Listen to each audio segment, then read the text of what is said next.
Assalamualaikum warahmatullahi wabarakatuh. Waalaikumsalam. Salam tempuk abang-abang, kelompok cangcing ya babe.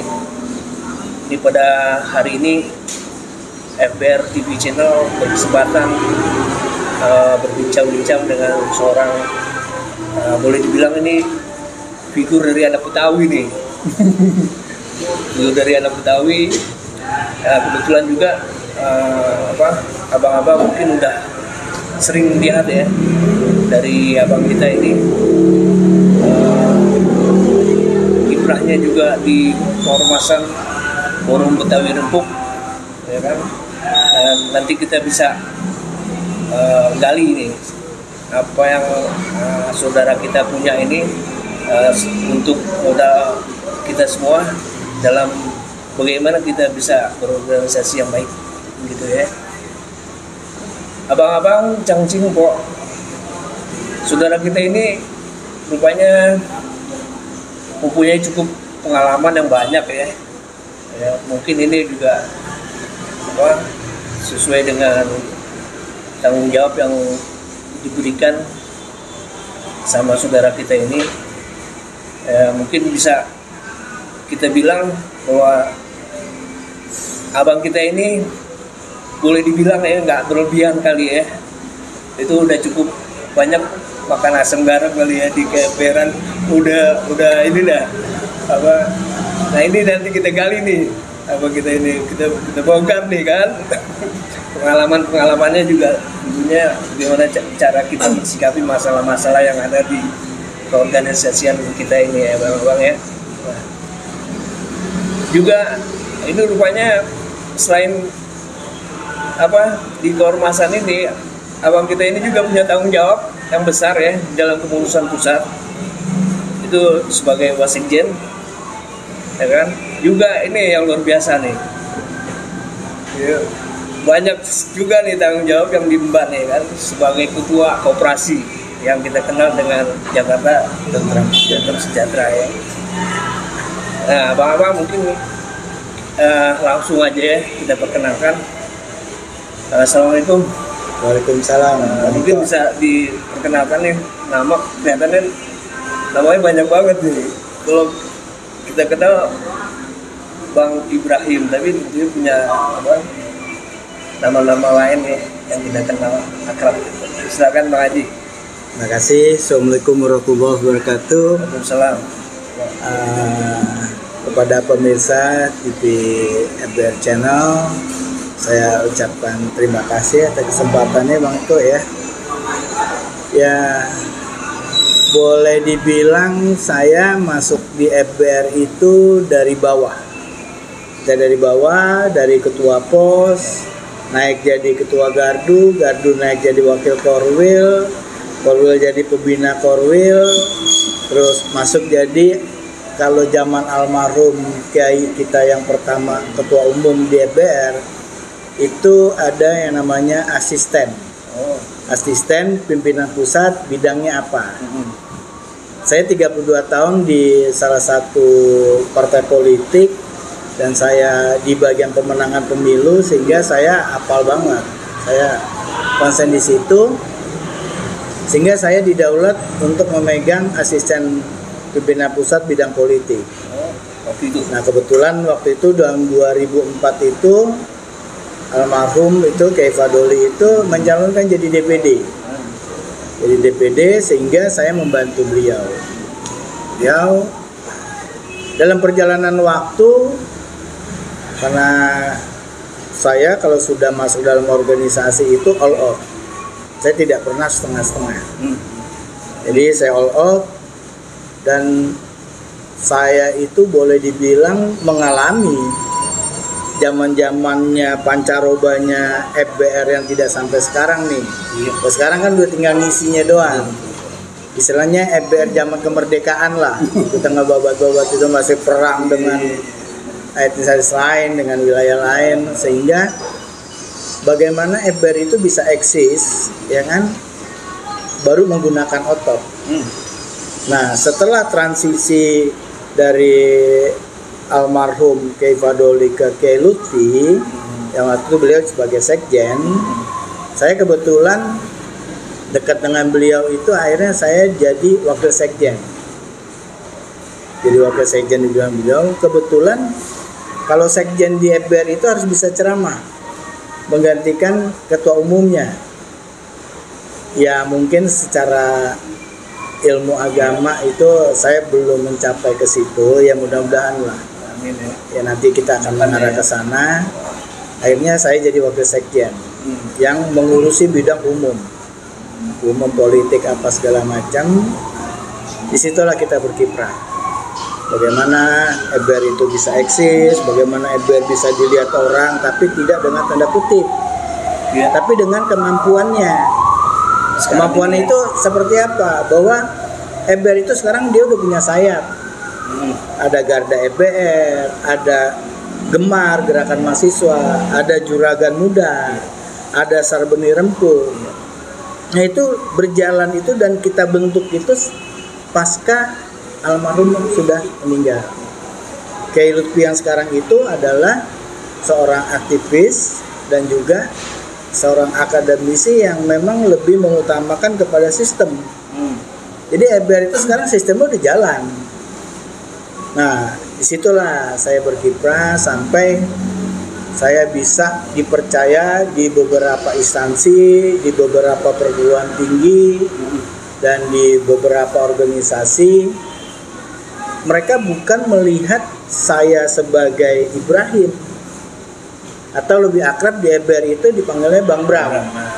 Karena banyak juga orang yang nggak tahu Ibrahim itu siapa gitu. Tapi kalau orang bilang Bang Bram, orang udah tahu itu wakil sekjen. Itu label tuh ya. Nah, tapi mungkin di dunia kampus itu orang lebih dikenal Ayah Baim. Waduh. Jadi dari nama itu saya bisa tahu komunitas mana yang manggil saya atau yang komunitas mana yang telepon ke saya gitu. Tapi kalau teman-teman satu kampung di rumah nih lain lagi pasti. Lain lagi. Itu nama kecil saya dulu. Kalau boleh tahu?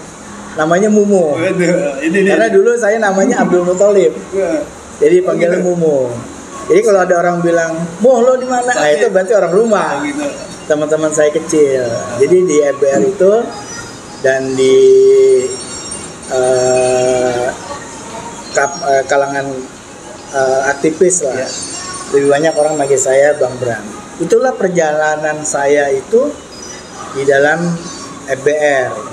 Sehingga saya dipercaya untuk bagaimana merubah image Jakarta Pusat, karena saya di Jakarta Pusat itu merubah image yang tadinya negatif menjadi positif.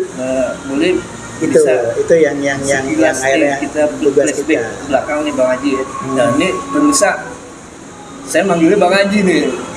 Orang juga sering panggil Bang Haji gitu. Ada sejarahnya itu. Aduh, mungkin kita bisa korek sedikit ya. Sebenarnya FBR ini waktu pertama didirikan sama Pak Doli ini itu latar belakangnya apa sih Bang? Jadi gini, dulu orang malu kalau bilang Betawi gitu. Paling kalau dia orang bilang anak Betawi ya, pilot ya, gak jauh dari supir gitu. Tapi setelah FBR, mau orang percaya atau mau orang tidak percaya, orang etnis lain sekarang dia lebih nyaman dibilang Betawi. Karena apa? Itu perjuangan FBR. Kalau FBR itu kan dia lain daripada yang lain. Kita tidak mau disamaratakan. Jadi yang sama jangan dibeda-bedain, yang beda jangan disama-samain. Jadi kita itu akhirnya merubah mindset. Nah setelah pasca 9 tahun kemari, sekarang kita udah berumur 20 tahun. Kalau orang Islam bilang udah balik. Gitu. Kalau dulu kan kita masih bocah nih, ya kan? Kita udah melewati fase akil balik 17 tahun, sekarang kita udah mau masuk 20 ke 21, sehingga kita sudah merubah mindset lagi, bukan menggunakan otot, tapi menggunakan otak kita. Bagaimana kita menjawab era globalisasi, apalagi menuju era industri 4.0. Nah ini sebenarnya ya pemirsa ya, tema kita kali ini nih Bang Haji ini kelihatannya cukup berat, tapi mudah-mudahan dengan Bang Haji ini kita yakin bisa bawanya ke dalam bahasa yang sederhana yang kita juga mudah-mudahan itulah sulitnya kita membawa bahasa akademisi ke bahasa sehari-hari. Temanya ini, ya kan, bagaimana kaum milenial Betawi ini siap menghadapi revolusi industri loh. Nah, revolusi industri 4.0. Nah ini kan bahasanya bahasa langit ini kan. Yang mudah-mudahan Bang Haji bisa jabarkan dalam bentuk yang sederhana nih kan. Sampai di mana nih kesiapan dari warga Betawi menghadapi era revolusi industri ini, Bang Haji, silakan. Kalau menuju era globalisasi industri 4.0, orang bilang industri 4.0, ya kan? Sebenarnya kita udah berjalan. Kita dulu ngelihat orang internet aneh gak? Aneh. Tapi anak sekarang SD dia udah mengenal yang namanya gadget, yang namanya laptop. Saya kenal laptop itu setelah saya kuliah. Sebenarnya itu aja yang harus dikemas, yang bahasa sehari-harinya atau bahasa yang mereka lakukan itu memang udah jalan. Dengan WA aja. Sekarang gini, dia punya barang, bentuknya kopi, dia foto aja, straight. Gua mau jual kopi nih, harganya 5.000, siapa yang mau? Itu udah 4.0, udah industri. Cuman kemasannya yang belum rapi. Jadi kalau kita gampangnya gini, dulu orang berpikir nggak bahwa nanti ada air putih yang melebihi harganya dari bensin. Zaman itu orang nggak percaya. Tapi kenyataannya sekarang, nah itulah era industri yang harus dijawab oleh FBR. Nah kita sudah menyiapkan hal-hal tersebut, meskipun dengan susah payah. Kita nggak berharap, oke, sekarang ini anggota FBR nggak paham. Iya. Tapi kan anak cucunya apa juga kita harus bilang nggak paham. Itulah yang harus bisa kita jawab. Itu yang harus kita kemas. Makanya sekarang itu ada FBR lapis 2. Apa itu? FBR lapis 2 itu adalah anak-anak kita, ponakan-ponakan kita, yang kita didik, kita masukkan sesuai dengan keinginannya. Buat masa depan. Kalau aktivis masuk ke Gegarda. Gitu. Kalau dia masih mahasiswa masuknya ke Gemar. Kalau dia demen pencinta alam masuknya ke Sarbeni Rempuk. Jadi sebenarnya udah disiapin nih. Udah disiapkan. Cuman memang FBR ini kan stratanya beda-beda. Ya kan? Prioritas itu sebenarnya mayoritas kebanyakan ya memang umumnya orang lapangan. Nah kebetulan kita di pimpinan pusat itu kayak saya nih bukan dipaksa, tapi mau nggak mau harus menyiapkan. Akhirnya sekarang saya harus berkecimpung di dalam dunia akademis di Universitas Borobudur. Mau nggak mau ya? Mau nggak mau. Saya sekarang sedang menyelesaikan S2. Saya menyiapkan perangkat untuk di Pusat Inkubasi Bisnis dan Inovasi di Borobudur. Saya menyiapkan koperasi. Supaya apa? Supaya nyambung antara FBR dengan dunia akademisi. Jadi S2 ini ngambil apa nih, Bang Haji? Ngambil hukum. Karena kalau hukum itu dia agak mengikuti, dia dinamis, ya kan? Dan boleh dibilang statis. Kenapa?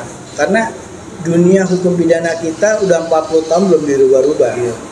Dan kebanyakan DBR itu selalu berhubungan dengan hukum yang malak, yang salah surat, yang apa segala macam, sehingga saya didaulat untuk menyelesaikan itu sampai S2.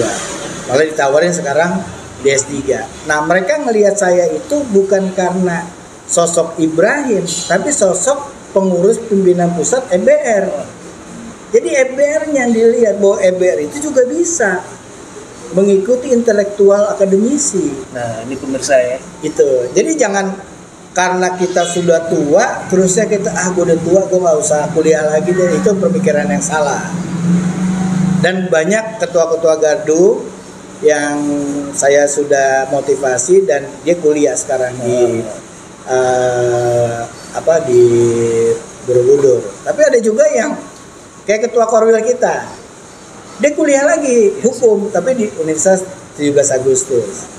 Terus wakil Korwilnya Bang Maula, dia kuliah di IBLAS. Jadi itu suatu tantangan yang harus kita jawab dan mempersiapkan. Nah itulah tugasnya pimpinan pusat, menyiapkan kader-kadernya untuk menjawab industri 4.0. Pemirsa FBR TV channel, kita kayaknya ketemu sama saudara kita yang pas banget, milenial banget gitu dari Betawi. Alhamdulillah tuh ada di Forum Betawi Rempuk. Nah ini kan tinggal gimana Forum Betawi Rempuk ini memanfaatkan potensi-potensi personal yang ada ini. Ya Bang ya, gelar aja kayaknya nggak satu nih Bang Haji. Ya apalah adanya gelar lah. Yang penting kan intelektualnya itu keasah. Gitu ya. Rencana mau ngambil S3 lagi nih. Ya kalau Kiai dijinin. Oh gitu. Jadi pemirsa, selain kita bahas juga mengenai kesiapan daripada mungkin saudara kita ya di Forum Betawi Rempuk khususnya, tapi juga warga kaum milenial Betawi ya Bang Haji ya. Itu juga kita perlu siapin juga ya. Nah ini saya flashback ke belakang dulu mengenai keormasan nih Bang. Kita nih kan kadang-kadang dikenal nih ormas yang cukup eksklusif gitu ya. Eksklusif dalam artian nih FBR. Nah ini yang harus tantangan mungkin buat Bang Haji ya, merubah pola lama FBR itu yang dikenal dengan mungkin sesuai sama kebutuhan waktu itu ya, ketegasan sebenarnya ya Bang Haji ya. Dikenal keras gitu kan, apalagi kalau ada bahasa kan FBR Rempuk gitu kan, yang kurang hajar gitu. Nah ini mungkin sekarang ini pemahaman hajar ini mungkin udah berubah nih kayak Bang Haji ya. Kita mungkin hajar ya kita ajarin bahasanya gitu kan, udah nggak lagi main ke ke fisik gitu ya. Juga mengenai Jabotabek, rebut. Nah, rebut ini mungkin kita artiin lagi dalam merebutnya gimana cara kita ngerebut. Kan ya. Silakan Bang Haji. Itu kan filosofi. Filosofi itu yel-yel yang bisa membangkitkan semangat. Jadi almarhum itu juga membuat yel-yel itu bukan karena dia retorika semata, tapi beliau itu kental dengan nuansa religinya. Iya. Bagaimana dia beristikharah, yel-yel apa yang bisa membangkitkan, terus apa dampaknya. Nah FBR besar ini juga kan mungkin karena campur tangan Allah juga, karena kita di BNT itu kan dengan salawat Maria. Jadi janji kita itu bukan hanya kepada pimpinan pusat, tapi janji kita dengan Allah. Makanya waktu di bayat itu kita ditanya 3 kali, ikhlaskah Anda masuk FBR? Ikhlas. Ditanya lagi. Nah itu bukti bahwa kita itu benar-benar membuat organisasi besar itu karena kebersamaan. Yang diistilah kita adalah kerempukan. Kerempukan itu kan seperti kayak satu badan yang rohnya itu adalah kerempukan. Nah kita ini adalah bagian-bagian daripada tubuh itu. Jadi kalau sekarang gini deh, kalau Anda kakinya kejepit, yang Anda rasakan kakinya atau mulutnya? Pasti yang teriak mulut. Iya. Sama. Jadi kalau FBR ada yang menderita apa segala macam, yang lain juga harus merasakan. Itu yang disebut kerempukan. Dalam suatu rumah kerempukan itu, nah itu yang kita bahas. Nah itu yang dirasakan. Jadi kita lahir di pesantren itu kita lebih dekat dengan arah religinya. Kalau zaman saya dulu, kalau bukan orang Betawi dan orang Islam, nggak bisa jadi ketua gardu. Nah setelah di tahun ke-6 atau ke-9 itu, setelah almarhum mencalonkan diri sebagai DPD dan atas desakan juga yang lain, itu baru terbuka.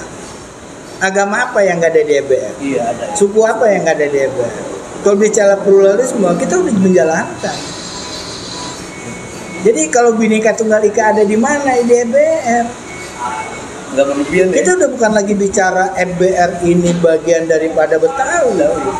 EBR itu menjadi bagian daripada dunia. Nah. Karena apa? Anggotanya itu ada yang di Inggris, ada yang di Amerika, ada yang di Jepang. Hampir di 18 negara itu anggota EBR ada. Sampai kita kalau mau umroh atau haji, kita ada anggota EBR yang di sana, yang bermukim di sana, yang ini EBR. Itu kebesaran yang ikut campur tangan Allah di situ. Jadi bukan semata-mata karena kehebatan pimpinan, kehebatan orang per orang, enggak. Itu karena kita ikhlas. Karena kita mau membenahi orang yang mau insaf. Ormas mana sih yang mau menampung penjahat dari kelas teri untuk kelas kakap? Yang nggak pernah kita tanya.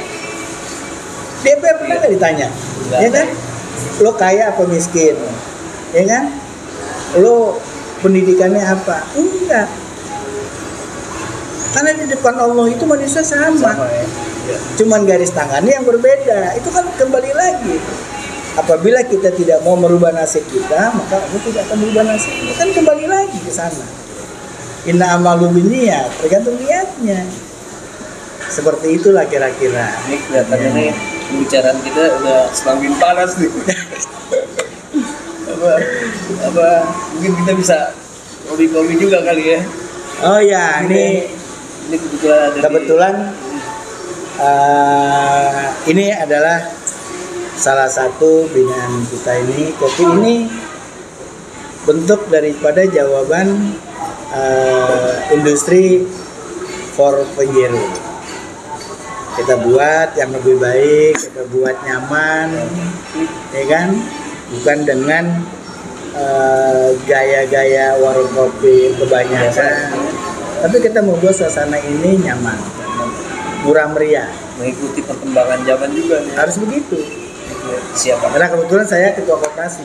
Wah ini nih, ini satu lagi nih yang saya juga mau gali nih ya. Bang Haji sendiri ini kan salah satu orang, ya kan, salah satu bidan, ya, yang membidani ini lahirnya pusat wisata kuliner JT Kemayoran ya. Ini luar biasa nih. Sebenarnya apa sih dulu motivasinya nih mau bikin pusat wisata kuliner yang ada di Kemayoran? Ya awalnya sih mungkin itu kan semua karena petunjuk ya. Saya 2 kali diutus oleh pimpinan pusat Kiai Lutfi Hakim untuk menjadi PLT di Korwil ini. Karena 2 kali Korwilnya itu dinonaktifkan. Nah di situ saya berpikir kalau sampai ketiga kalinya berarti saya cuma reparasi aja, tidak memberikan sesuatu perubahan yang signifikan. Nah kebetulan waktu itu saya sempat bicara dari hati ke hati dengan Korwil yang sekarang. Saya bilang, Anda mau cari rezeki dengan gaya lama atau gaya baru? Kalau dengan gaya baru kita cari yang berkah.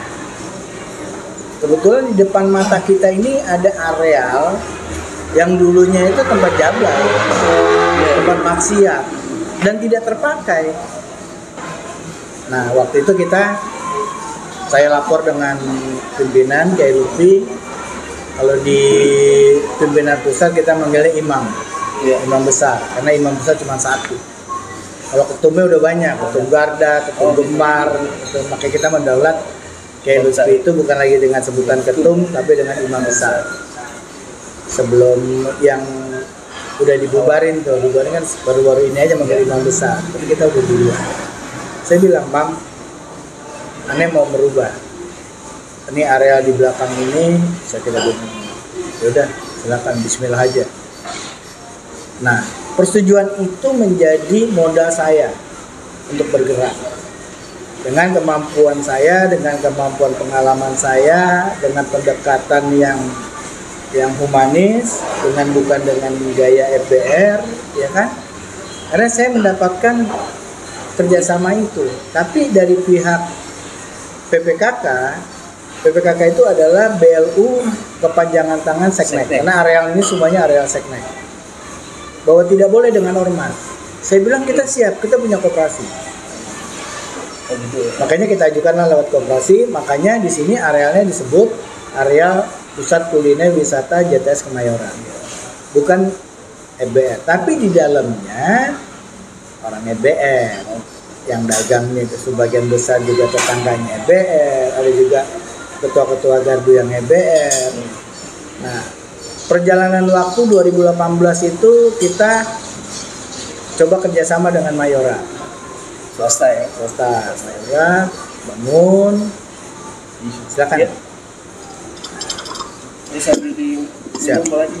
Nah, setelah kita bangun, nah, kita banyak tantangan.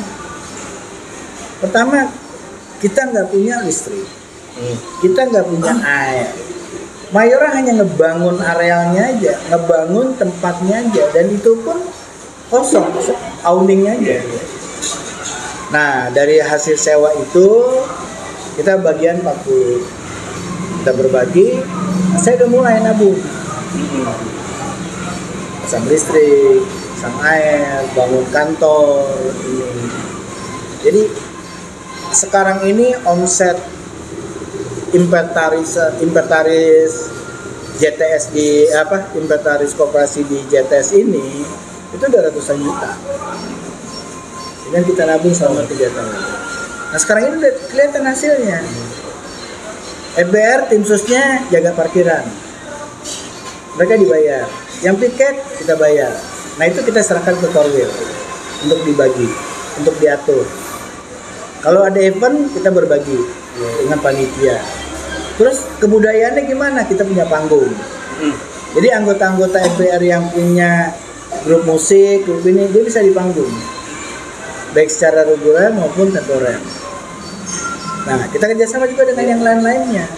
Jadi kita tidak menutup hanya untuk FBR, ansi FBR, tapi kita juga bagaimana FBR itu memberikan kemanfaatan buat semua. Untuk semuanya. Kita nggak bicara lagi itu FBR Betawi, bahwa ini untuk FBR, ini untuk Betawi, enggak.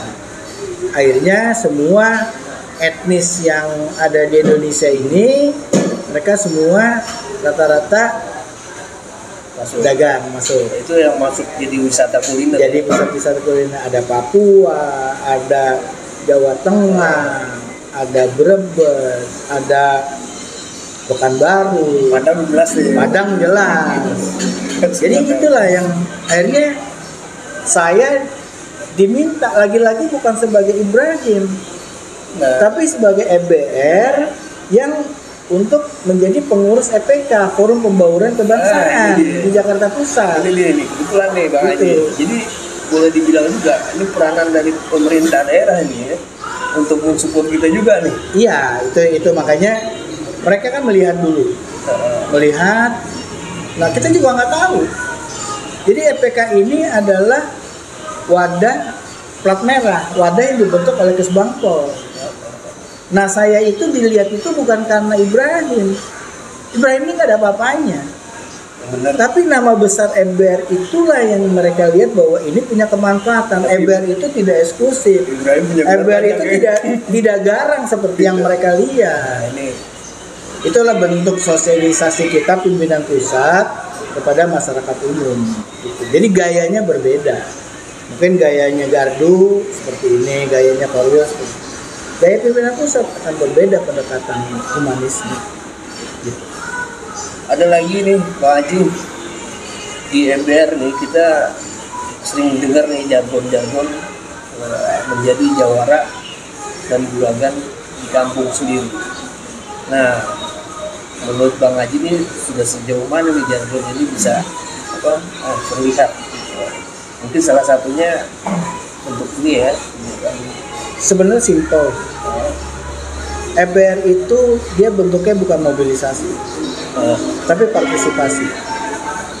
Jadi masuk MBR itu nggak ada yang gratis. Kalau ormas lain kan masuk organisasinya, bajunya dikasih, kalau ada kegiatan dapat ospul, sekretariatannya dibantu. DBR enggak. Dari mulai kaos kayak KTA nih, KTA begini, ini jawaban, ini adalah edisi ketiga yang menjawab digitalisasi FBR. Jadi kalau dia masukin anggota FBR, sini ada barcode. Ini adalah langkah menuju 4.0. Itu salah satunya. Nah, sehingga pada saat kita menjaga rumah kita jadi jawara nggak? Jawara dalam arti kata apa? Kalau jawara itu kan konotasi dengan centeng. Tapi kita menjaga kampung kita lah jawaranya. Kalau kampung kita diganggu, kita marah nggak? Marah kita, karena itu yang kita jaga adalah kampung kita, rumah kita. Terus kalau ada potensi yang ada di situ, masa kita yang punya rumah nggak boleh dagang? Orang dari mana-mana boleh dagang di kampung kita. Berarti jaga kampung itu. Jaga kampung lebih luas lagi, menjadi ya? Itu jargon kita, bahwa kita adalah menjaga kampung kita. Kalau jaga kampung kita udah jaga, tinggal bagaimana memanfaatkannya supaya kita menjadi juragan. Termasuk potensi ekonomi itu. Nah, itu kan tergantung insting kita masing-masing. Ada yang cuman mau nerima aja, ada. Ya. Kalau saya kan begitu saya ngeliat potensi ini, oh ini bisa dijadikan gini. Seperti kayak saya sekarang menjadi pengurus di lembaga perekonomian NU. Apa karena Ibrahim? Saya belum pernah di NU. Lagi-lagi karena FBR-nya mewakili di situ. Karena apa? FBR punya jaringan luas. Itu yang dilihat. Makanya saya diminta menjadi wakil ketua bidang koperasi karena itu makom saya. Nah, ini juga pengalaman nih ya. Kebetulan waktu itu saya dapat training 3 hari ya yang di Bangpol itu cakep bener tuh Bang Haji. Jadi Forum Betawi Rempuk ini dapat support ya, dari Kes Bangpol. Di situ kan 3 hari itu kumpul dari berbagai provinsi. Dari 34 provinsi, ya kan? Nah di situ kita diperkenalkan lah sebagai tuan rumah. Nah, di sini sebenarnya keinginan kita juga supaya peranan pemerintah ini juga lebih banyak lah mensupport. Sebenarnya orang wilayah kita ini siapa sih kan gitu? Nah, kita diperkenalkan lah belakang bahwa saudara-saudara bahwa di kita nih datang ke Jakarta nih ada tuan rumahnya. Nah ini tuan rumahnya kebetulan FBR. Nah kita diperkenalkan. Nah ini kayaknya menjadi semangat juga buat kita nih Bang Haji. Kebetulan kalau dulu itu kan memang belum ada wadah-wadah yang khusus untuk menangani itu. Kes Bangpol itu dulu kalau menjaring dia tergantung tema. Sekarang enggak. Kalau menyangkut perbedaan agama, ada namanya FKUB, Forum Kerukunan Umat Beragama. Kalau mengenai etnis, ada namanya Forum Pembauran Kebangsaan. Tapi kalau yang masyarakat umum, yang aktivis, ada namanya FKDM.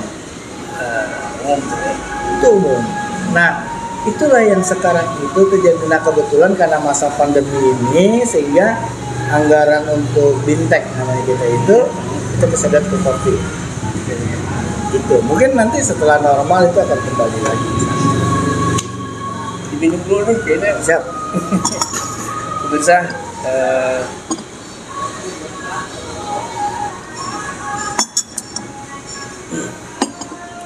mungkin pembicaraan kita nih udah mulai masuk ke puncak ini ya.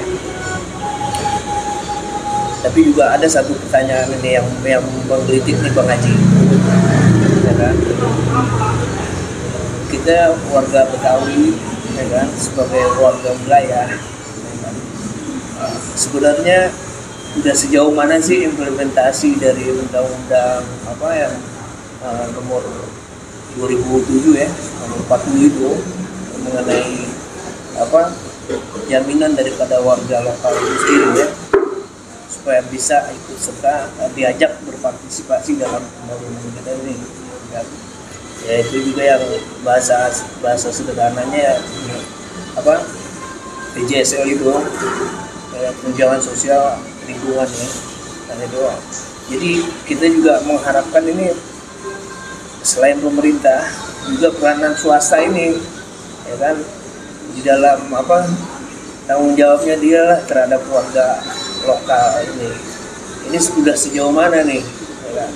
Kita diberikan apa peluang untuk bisa membangun kota Jakarta ini, Bang Haji?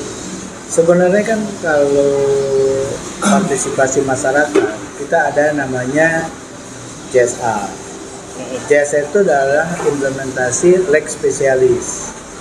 Lex Specialis dalam rangka Undang-Undang Otonomi Daerah. Nah, ada yang CSR itu nasional, ada CSR wilayah. CSR wilayah apa bentuknya? Peran serta.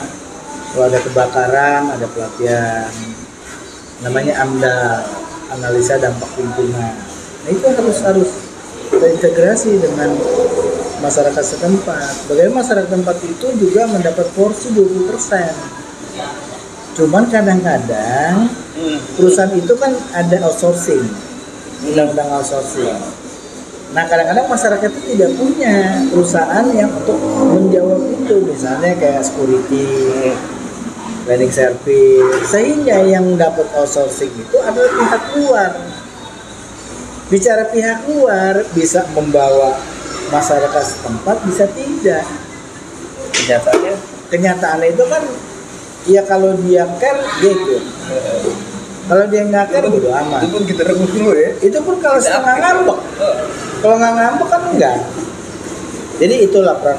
Tapi bagi wilayah-wilayah lain mungkin bisa, karena otonomi daerahnya berbeda dengan kita. Mereka otonomi daerah, kalau kita kan ibu kota. Tidak bisa mengikuti undang-undang otonomi daerah, undang-undang nomor 22. Kalau kita undang-undang nomor 19 tentang letak ibu kota. Itulah kita terbelenggu di sana. Jadi kalau misalnya nanti ada ibu kota pindah, ya kita kembali lagi undang-undang 22 bukan undang-undang 19. Harus putra daerah. Ya. Kalau sekarang kan kita susah. Kalau di tempat lain menjadi RT harus putra daerah, menjadi bupati, wali kota, putra daerah. Di Jakarta ini kan banyak, RT aja bukan orang Betawi. RW apalagi. Nah itu kenapa bisa gitu ya Pak? Ya karena otonominya itu undang-undang 19. Ya, dimana semua orang bisa masuk dalam, semuanya bisa masuk. Itulah sikap egaliternya Betawi. EBR itu makanya mengkulturkan itu dalam arti kata tidak terlalu memusingkan. Yang penting lu warga Indonesia, NKRI, seperti itu. Kelihatannya udah cukup panjang kita ngomong ini. Ya. Mungkin terakhir Bang Haji ya, ini minta saran dan harapan juga ya buat warga milenial Betawi ini. Kembali kepada tema kita tadi, apa tindakan kita sebagai warga Betawi ini menghadapi era revolusi industri 4.0 ini? Sederhana. Kalau gelas kita penuh, masuk apapun kita nggak bisa. Kita nggak bakal bisa menerima ide orang lain. Tapi kalau kita terbuka, gelas kita kosong, kita bisa nampung apa aja. Jadi kita juga jangan terbelenggu. Oh, kita di EBR cukup nih. Ibarat teman-teman, ya gua ngedehem aja gua dapet duit. Nah, ini berubah ya. Dia bisa seperti itu. Apa anak cucunya dia bisa? Itu yang harus kita jawab. Jadi kita harus bekerja sama, kita harus bisa mensinergikan dengan stakeholder yang mapan, dengan kemakmuran yang seperti nanti kita sebentar lagi JTS akan kerjasama dengan Bank DKI dalam menyalurkan KUR, dalam menyalurkan CSA. Mereka maunya biar tanggal tanggal main. Jadi tapi juga kesiapan mental kita perlu juga disiapin ya menghadapi itu udah pasti tuh ya. Iya. Apalagi MPR sebagai apa organisasi kemasyarakatan yang berbasis religius ya.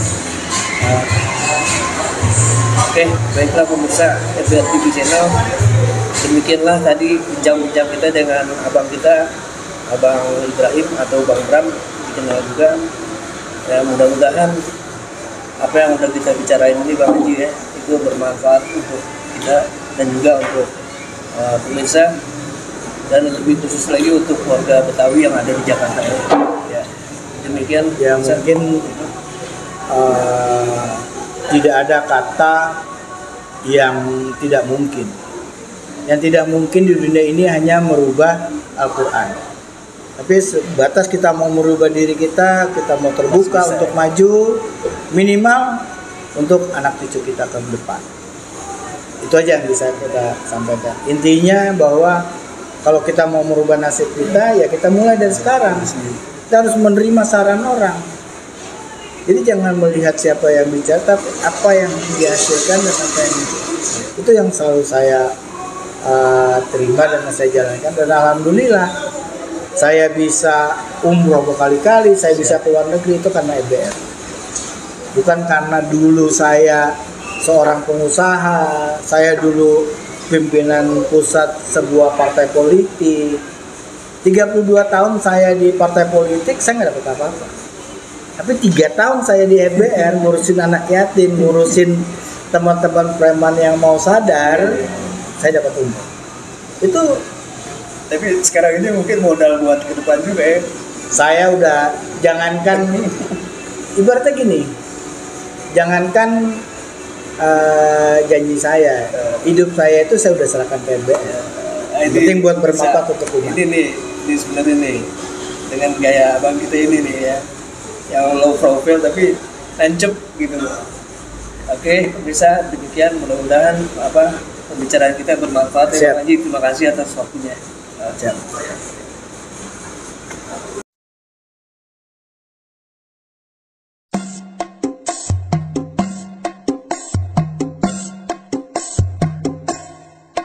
Betawi rempuk, FBR hidup kurang ajar dihajar.